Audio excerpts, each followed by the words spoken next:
Hello friends, Dr. Nitro and 8-Bomb Custom Workshop here with you again. As I promised, now we will play our Stephanie Burst, which is already a little suntanned, but it has only just been assembled, so it needs to get used to its new details that have appeared on it. These are Grover tuners, replica, stocks under bridge, and new tailpiece. All these parts should settle down a little, and in a couple of days she was gonna open completely. If you have not subscribed yet, then do. Go to Patreon, where the video of all the processes is in fuller extent, in fuller versions, and with my explanations. And now let's listen to it, how it sounds immediately after assembly. Let's go.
Well, friends, I am 200% satisfied with the result.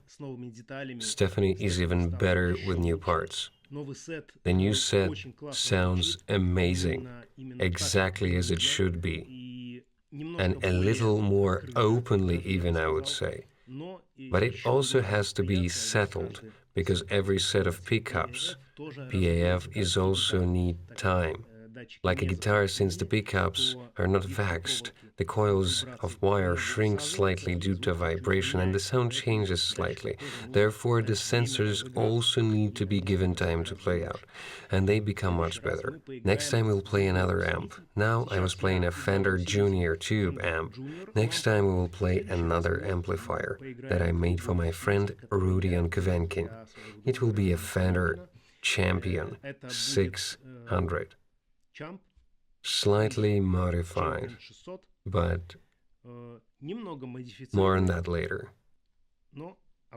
Don't forget to subscribe if you don't want to miss the next videos. And now I say goodbye to you, but not for long. Rock and roll for all.